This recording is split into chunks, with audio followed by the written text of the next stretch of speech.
Greetings and salutations, this is Johnny Mac here for Rock and Metal Plus, and tonight we've got another First Last and Always. As you know, or if you don't know, we take a band's discography, we have a look at their first album, the last album they brought out, and the one I always pick, or my favourite. If you're new to the channel, don't forget to subscribe, like the video, it'd be helpful. Comment if you want, maybe put a band that you'd like me to do instead of this one.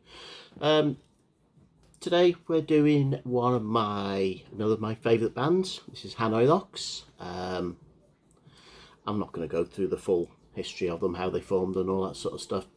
If you know them, you know them. If you don't, you give you something to do, a bit of homework for you. We're going to just jump in. Okay, they started recording their first album and released it in 1981, I believe, and that's this. Bangkok Shocks, Saigon Shakes, Hanoi Rocks, with an awesome live shot of Andy McCoy and Michael Monroe. As we got at the back, we got for this album we had Chip Casino on drums, Mike Monroe himself, vocalist and saxophonist, Andy McCoy, lead guitar, what was the rhythm guitar? Rhythm guitar probably, I think, and then Nasty Suicide was lead, wasn't he? And then Sam Yaffa was the bass dude. This is a brilliant album. Tragedy, Village Girls, Stop Crying, Don't You Ever Leave Me, oh, tune. Lost in the City, First Timer, Cheyenne, 11th Street Kids, Working My Angel, The Tender, just all absolute classics. Great album. This is the, I said this is actually the, it's all the lyrics and stuff like that. This is the remastered version in wonderful clear vinyl, which is very nice. So yeah, this was the first album and basically set the tone for a band that basically took what the New York Dolls were with that punk infused glam and just made it a little bit more metal, I suppose. They're one of the earlier glam metal bands. The same images, if you look at them, it's that sort of sleazy, rock and rolly, gypsy sort of look. Very New York Dolls. You can tell that the likes of Motley Crue were obviously inspired by them, and later on, as I said, Guns N' Roses especially, a lot of all them sort of bands, I'm guessing Faster Pussycat as well, they all would probably put their hand up and go, yeah, I know that's a big influence on us. I think, yeah, I think Axl Rose sang on one of Mike Monroe's solo tracks, if I remember rightly. Anyway, so yeah, that's the first album, which is an absolute banger. Set the scene, recorded well, sounds brilliant. Songs that they carried on playing live throughout the career, absolutely brilliant, spot on. To be honest, I haven't done a shit album, so they're absolutely brilliant. Next up we had Back to Mystery City, Self-Destruction Blues, or The End Will Beat. And this time they changed changed drummers, and Nazzle joined from Londonian, and this was the last album they did on the classic lineup.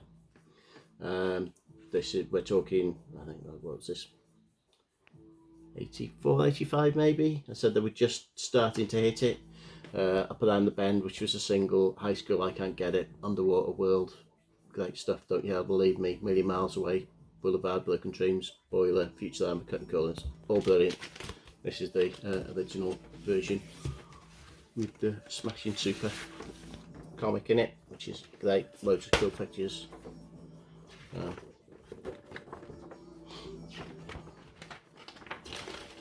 Just wonderful stuff.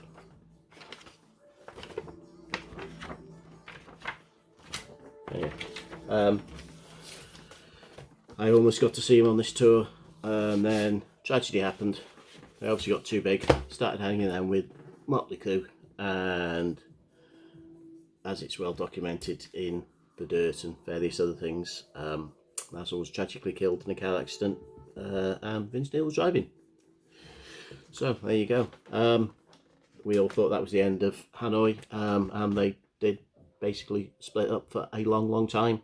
I said in that time they recorded a cracking live album before that, which has got all the Pipeline Oriental Beat, Back to Mystery City, Motivating Till I Get You, Mental Beat, Don't Ever Leave Me, Tragedy, Malibu Bridge. Yeah, it's got everything on it. It's nice covers of Under My Wheels, Feel Like, Train Kept Rolling as well. Great stuff. They came back in the 2000s. I think I actually luckily got to see them 2002, I think it was. And basically it was just Andy McCoy and Mike Monroe.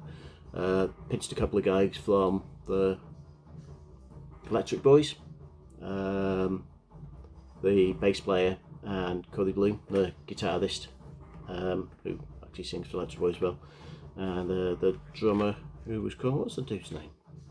Laku Bentley. So yeah, Andy Vistel was the bass player from Electric Boys. So yeah, there they are. That's they brought out. Oh, sorry, they brought out Another Hostile Takeover first, back in 2006, I think, and then this is Street Poetry, which is their final album. Came out in 2007. Cool looking dudes, obviously. That's it with the. Take out the booklet. It's quite cool. Yeah, just cool pictures of the band, lyrics, and memory dudes. The usual stuff.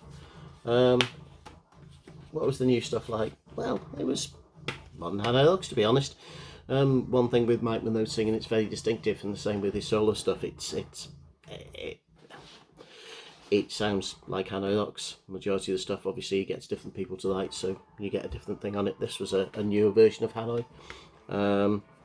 I'm guessing a lot of the stuff was written by Connie Bloom. I'm not sure, and the boys. But yeah, no, Hypermobile's great. Street Poetry, Fashion, Hardwired, Power of Persuasion, Teenage Revolution, Worth Your Weight in Gold, Transcendental Groove. This one's for rock and roll. Great song. Power Trip, Walking Away, Tooting Star, Fumblefoot, and Bumblebee. So yeah, good album. Not the greatest one they've done, but they haven't done a bad album, so there you go. Which one's my favourite? The one I always go to? Well, that is this one. Self-Destruction Blues, which is obviously a wonderful picture disc, which I've had for quite some time.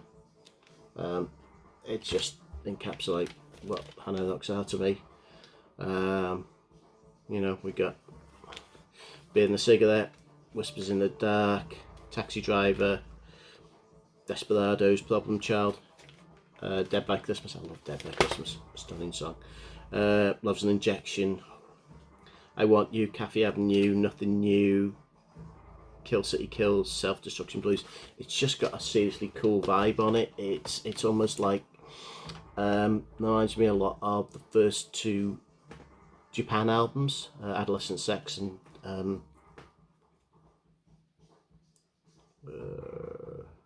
second one called Obscure Alternatives. Yeah, I need to get them out then. It's got that sort of almost weird, punky, sort of new wave vibe to it almost, but still rock and roll and still very, very cool.